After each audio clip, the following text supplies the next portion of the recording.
भक्तों आइए चलते हैं राम पवन धरा अयोध्या, भगवान राम जी का दर्शन करने। भगवान राम भगवान विष्णु जी के 7वें अवतार थे, जिनका जन्म त्रेता युग में अयोध्या के राजा दशरथ और रानी कौशल्या के घर हुआ था। श्री राम इक्ष्वाकु वंश से संबंधित हैं, जिसे राजा इक्ष्वाकु जो भगवान सूर्य के पुत्र थे, राजा इक्ष्वाकु के द्वारा स्थापित किया गया था। इसी वजह से रामचंद्र जी को सूर्यवंशी राजा कहा जाता है। श्री रामचंद्र जी हिंदू महाकाव्य रामायण के मुख्य पात्र है और हिंदू धर्म के एक प्रमुख देवता है। विशेष रूप से वैष्णव परंपरा के मानने वालों के लिए वह महत्वपूर्ण है।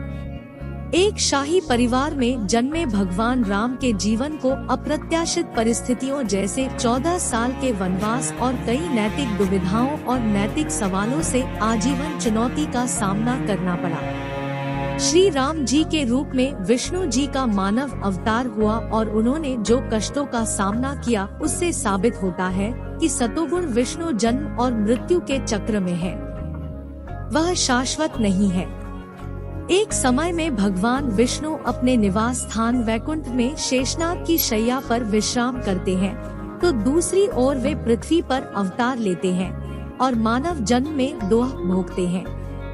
श्रीमद् देवी भागवत, दुर्गा पुराण और शिव महापुराण इस बात का प्रमाण देते हैं कि ब्रह्मा विष्णु शिव जन्म और पुनर्जन्म के चक्र में है, वे नश्वर है। पहले आइए हम भगवान राम के जीवन पर प्रकाश डालते हैं और जानते हैं कि भगवान विष्णु को भगवान राम के रूप में पृथ्वी पर अवतार क्यों लेना पड़ा।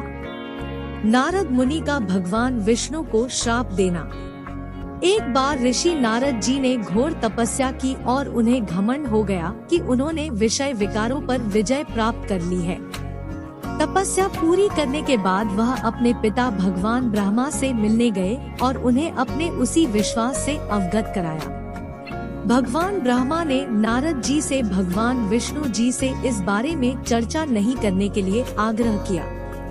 क्योंकि नारद मुनि अति आत्मविश्वास और उत्साह में थे, इसलिए उन्होंने अपने पिता द्वारा दी गई चेतावनी के बावजूद विष्णु जी के साथ वह बात साझा करने की सोची, अर्थात पिता की बात नहीं मानी। नारद मुनि अपने चाचा विष्णु जी से मिलने गए और शेखी बखारने लगे कि उन्होंने वासना पर विजय प्राप्त कर ली है और वे आजीवन तपस्वी का जीवन व्यतीत करेंगे। नारद मुनि के अभिमान और गलतफहमी को दूर करने के लिए विष्णु जी ने एक मायावी दुनिया रची, जहां पर एक सुंदर राजकुमारी का स्वयंवर आयोजित किया गया था और दूर दूर के प्रसिद्ध शासक राजकुमारी से विवाह करने आए थे। ऐसा भव्य उत्सव और तैयारियों को देखकर नारद मुनि राजकुमारी से विवाह करने के लिए उत्साहित हो गए। भगवान विष्णु का रूप मनमोहक है। नारद जी ने विष्णु जी को याद किया और उनसे उनका हरि रूप उन्हें प्रदान करने के लिए इच्छा जाहिर की। संस्कृत में हरि का अर्थ बंदर होता है। भगवान विष्णु ने चतुराई से तथास्तु कहकर सहमति दी और नारद जी का चेहरा वानर की तरह परिवर्तित हो गया, जिससे नारद जी अनजान थे। स्वयंवर का समय आ गया और राजकुमारी ने शाही दरबार में प्रवेश किया। नारद जी कतार में खड़े थे और राजकुमारी की प्रतीक्षा कर रहे थे कि वह उन्हें माला पहनाए। वह पास आई, ऋषि नारद को देखकर भी अनदेखा कर आगे की ओर चली गई। नारद मुनि चौंक गए कि राजकुमारी ने उनकी उपेक्षा क्यों की। दूसरा मौका देते हुए नारद मुनि एक और पंक्ति में आगे बढ़े, जहां राजकुमारी को अगले पल पहुंचना था।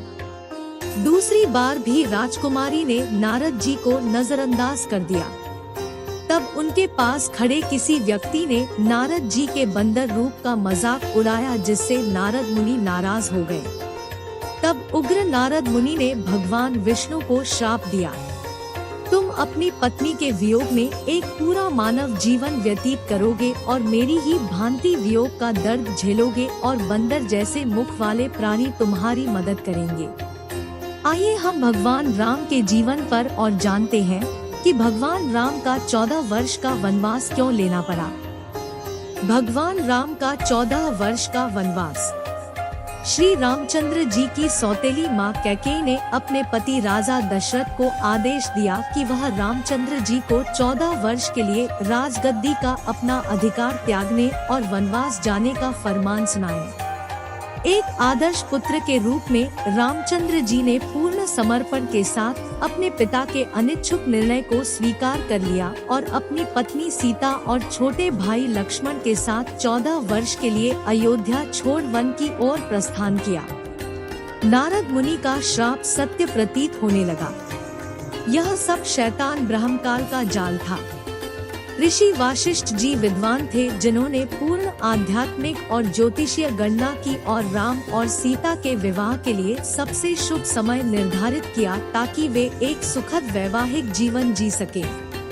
लेकिन कौन जानता था कि अयोध्या के राजकुमार राम और मिथिला की राजकुमारी सीता जंगल में ऐसी दयनीय जिंदगी बिताएंगे जैसा कि पूर्व निर्धारित था, जब राम, लक्ष्मण और सीता के साथ जंगलों में कठिन दिन बिता रहे थे। एक दिन लंका के राजा रावण ने सीता का अपहरण कर लिया और राम जी सीता की खोज में पृथ्वी के कोने कोने में भटके। ऐसे ही ब्रह्मकाल धोखा देता है।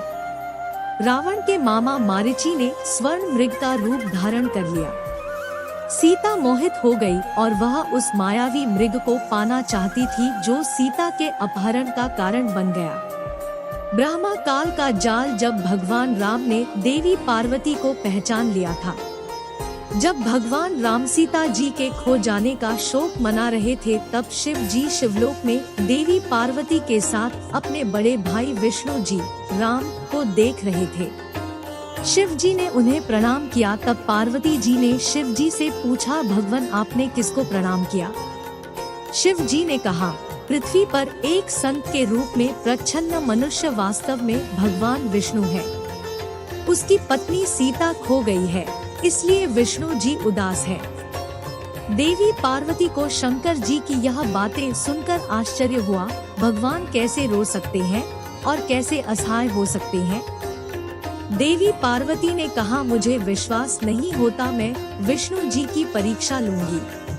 शिव जी ने पार्वती को ऐसा न करने की चेतावनी दी, लेकिन शिव जी के जाने के बाद पार्वती ने सीता का रूप धारण कर लिया और पृथ्वी पर चली गई, जहां विष्णु अकेले विलाप कर रहे थे।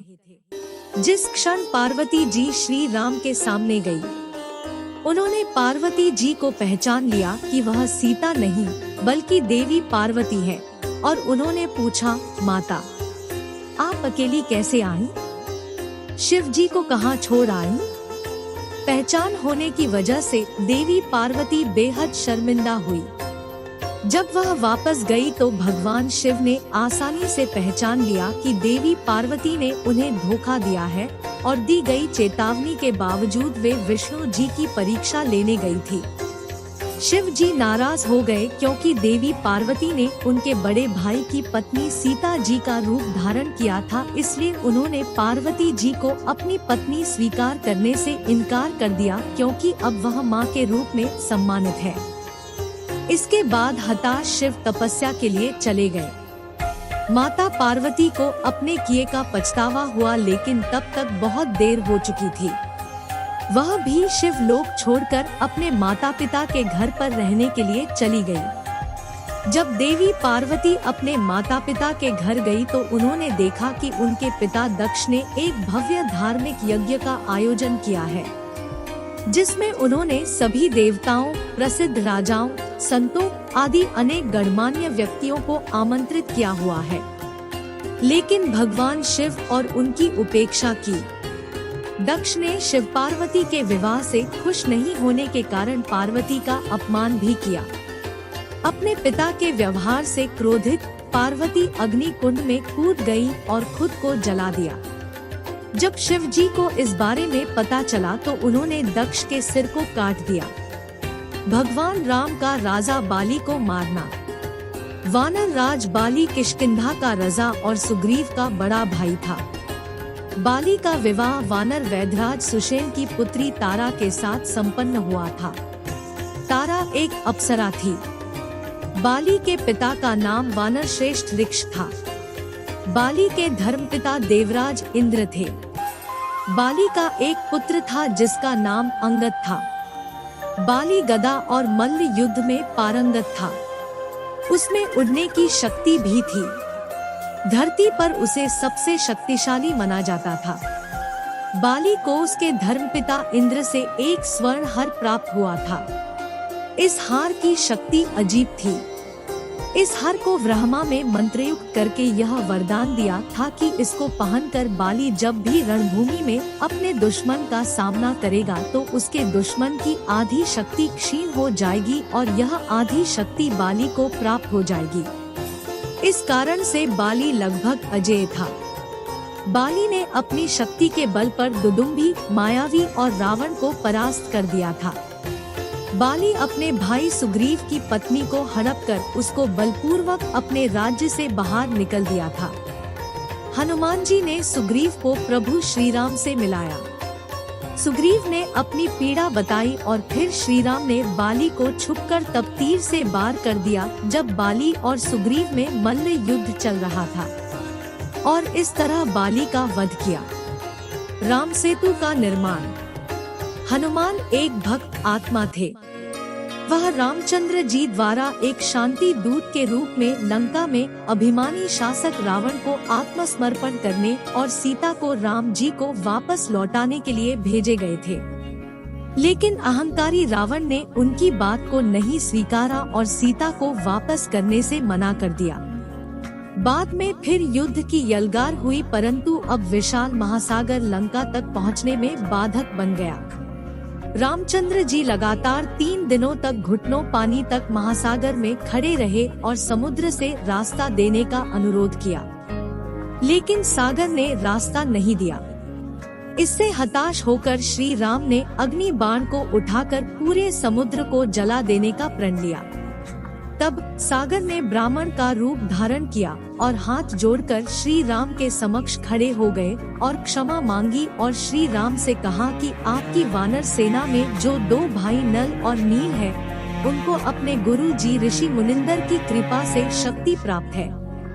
यदि उनके हाथों से कोई भी वस्तु जल में डाली जाएगी तो वह डूबेगी नहीं बल्कि तैर जाएगी। लेकिन उन्होंने इस शक्ति को गर्व, अभिमान हो जाने के कारण खो दिया है। अब ऋषि मुनिंदर जी ही श्री राम की मदद कर सकते हैं। ऋषि मुनिंदर ने पर्वत के चारों ओर एक रेखा को चिन्हित किया और अपनी सर्वोच्च शक्ति से उस रेखा के अंदर के पत्थरों को लकड़ियों की भांति हल्का कर दिया, जो पुल का निर्माण करते समय डूबे नहीं। चूँकि नल और नील वास्तुकार थे, इसलिए उन्होंने उन हल्के पत्थरों को तराशा और उन्हें एक दूसरे के अनुकूल बनाकर जोड़ा और पूरी वानर सेना ने सेतु निर्माण के कार्य में अपना भरपूर योगदान दिया। पहचान के लिए हनुमान जी ने उन सभी हल्के पत्थरों पर राम राम लिख दिया। इस प्रकार राम सेतु का निर्माण राम की कृपा से हुआ था और फिर पूरी सेना लंका पहुंच सकी थी। गरुड़ ने श्री राम को नागफांस से मुक्त कराया। श्री राम और पूरी वानर सेना ने राम सेतु पुल पार किया और लंका पहुँचे। दोनों सेनाओं के बीच युद्ध शुरू हो गया और श्री राम की सेना पर नागफांस नामक एक हथियार से वार किया गया, जिसके परिणाम स्वरूप श्री राम, लक्ष्मण, हनुमान, सुग्रीव, जामवंत, अंगद सहित सभी सैनिकों का पूरा शरीर नागों द्वारा बांध दिया गया और वे निष्क्रिय हो गए। गरुड़ जी को मदद के लिए याद किया गया, जिसने सभी नागों को मार दिया। तब पूरी सेना और श्री राम बंधन से मुक्त हुए। श्री राम जी ने रावण का वध किया। रावण भगवान शिव का बहुत बड़ा भक्त था। रावण ने 10 बार शिव जी को अपना सिर काट कर चढ़ाया और 10 बार ही शिव जी ने रावण को उसका शीश लौटा दिया था और उसे आशीर्वाद दिया कि आप 10 बार सिर कटने के उपरांत ही मर सकेंगे। रावण को मारना मुश्किल था क्योंकि रावण को नाभि में अमृत होने का वरदान मिला हुआ था। कहा जाता है कि रावण अत्यधिक शक्तिशाली था और उसने 33 करोड़ देवी देवताओं को भी कैद कर लिया था। सीता को रावण की जेल से मुक्त कराने के लिए श्री राम और रावण के बीच युद्ध हुआ, लेकिन राम रावण को नहीं मार सके। तब विभीषण ने श्री राम जी से कहा कि रावण की नाभि में तीर लगने पर ही रावण का वध हो सकता है, लेकिन रामचंद्र के सारे प्रयास व्यर्थ गए। फिर रामचंद्र जी ने सर्वोच्च भगवान जी का आह्वान किया और रावण की नाभि में तीर मारा। इस तरह आदि राम की कृपा से रावण मारा गया। रावण की पूरी लंका सोने से बनी थी। वह बहुत शक्तिशाली शासक था, परंतु फिर भी लंकापति रावण जैसा महापुरुष एक ही क्षण में राख हो गया। रावण अरबखरा पति था, लेकिन मृत्यु उपरांत अपने साथ 1 ग्राम सोना भी नहीं ले जा सका। रावण का बहुत बड़ा साम्राज्य और विशाल परिवार था। उनके 1 लाख बेटे और 1.25 लाख पोते थे, लेकिन आज उनके परिवार में एक भी परिवार का सदस्य जीवित नहीं है, सभी मर चुके हैं। भगवान राम द्वारा सीता जी की अग्नि परीक्षा लेना। युद्ध समाप्त हो गया, रावण मारा गया और सीता जी को रावण की कैद से छुड़ा लिया गया। जब सीता जी वापस लौटीं तो श्री रामचंद्र जी ने सीता जी की अग्नि परीक्षा ली। यह क्रिया कई लोगों की उपस्थिति में हुई। सीता जी अग्नि परीक्षा में सफल हुई। तब भगवान राम ने सीता जी को स्वीकार किया और रावण के विमान में लक्ष्मण और हनुमान के साथ अयोध्या वापस लौट आए। एक दिन जब राम अयोध्या में विचरण कर रहे थे, तब उन्होंने एक धोबी को अपनी पत्नी के साथ झगड़ा करते सुना, क्योंकि वह अपने पति की सहमति के बिना घर छोड़कर चली गई थी। धोबी ने अपनी पत्नी को यह कहते हुए स्वीकार करने से इनकार कर दिया कि वह श्री राम जैसा मूर्ख नहीं है, जिसने सीता को 12 वर्ष तक लंका में अपने पति राम के बिना अन्य व्यक्ति रावण के साथ रहने के बावजूद भी स्वीकार किया। ऐसे शब्द सुनकर राम शर्मिंदा हो गए और वापस महल में आकर राम जी ने लक्ष्मण जी को पूरी बात बताई कि नगरवासी सीता की पतिव्रता होने के बारे में कैसे गपशप कर रहे हैं। इस घटना ने श्री राम जी को व्याकुल कर दिया। उन्होंने तुरंत ही सीता जी को महल में बुलाया।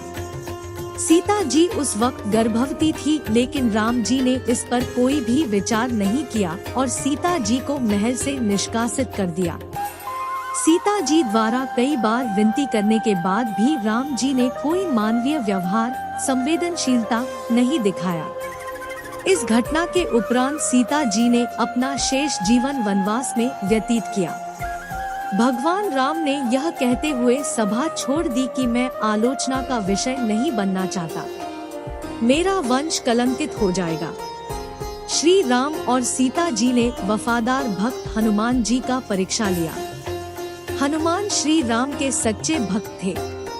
एक दिन सीता जी ने श्री राम जी से कहा कि वह युद्ध में लड़ने वालों को पुरस्कृत करना चाहती है। सीता जी ने हनुमान जी को अपना कीमती मोती का हार भेंट किया। हनुमान जी ने हार को तोड़ दिया और मोतियों को कुचल दिया और सीता जी से कहा कि यह हार उनके लिए बेकार है, क्योंकि उनके भगवान श्री राम इन मोतियों में नहीं है। सीता जी ने नाराज होकर हनुमान जी को डांटा, हे मूर्ख, तुमने इतना कीमती हार नष्ट कर दिया। तुमने केवल बंदर की तरह ही व्यवहार किया। मेरी आँखों से दूर चले जाओ। हनुमान जी ने कहा, जिस वस्तु में राम जी का नाम अंकित नहीं वह मेरे किसी काम की नहीं है। मैं जांच कर रहा था कि क्या श्री राम नाम इन मोतियों में अंकित है। तब सीता जी ने कहा, क्या आपके शरीर में राम का नाम लिखा है? आप अपना शरीर क्यों नहीं त्याग देते? यह सुनकर उसी क्षण हनुमान जी ने अपना सीना चीर दिया और दिखाया कि इसमें राम राम लिखा हुआ है। यह सब श्री राम जी की मौजूदगी में हुआ, लेकिन वह शांत रहे और अपने सबसे वफादार भक्त का समर्थन भी नहीं किया, जिसने संकट के समय श्री राम जी की मदद की और सीता जी को रावण की कैद से मुक्त कराया। हनुमान ने श्री राम और लक्ष्मण को अहिरावण की कारागार से भी बचाया था। जब अहिरावण ने महामाया देवी को बलिदान देने के लिए उनका अपहरण कर लिया था, हनुमान जी श्री राम और सीता जी दोनों के व्यवहार से बहुत आहत हुए और उन्होंने इसके बाद अयोध्या को त्याग दिया। श्री राम और सीता जी की मृत्यु कैसे हुई? सीता जी के अयोध्या छोड़ने के बाद उन्होंने ऋषि वाल्मीकि जी के आश्रम में शरण ली, जहां उन्होंने लव नामक एक पुत्र को जन्म दिया। एक बार सीता जी अपने पुत्र लव के साथ किसी काम के लिए आश्रम से बाहर गई थी, लेकिन ऋषि वाल्मीकि इस बात से अनभिज्ञ थे। ऋषि जी ने सोचा कि लव कहीं खो गया है, और इस डर से कि वह सीता को क्या बताएंगे जब वह आश्रम लौटेगी और लव के बारे में पूछेगी, उन्होंने अपनी शक्ति से कुशाघास से एक लड़का बना दिया। इस तरह लव और कुश राम और सीता के 2 पुत्र बन गए, लेकिन श्री राम इस बात से पूरी तरह से अनभिज्ञ थे। एक बार श्री रामचंद्र जी ने अपने वर्चस्व को साबित करने के लिए अश्वमेध यज्ञ का आयोजन किया। उनके पुत्रों लव और कुश ने यज्ञ के उस घोड़े को बांध दिया और श्री राम को युद्ध के लिए ललकारा।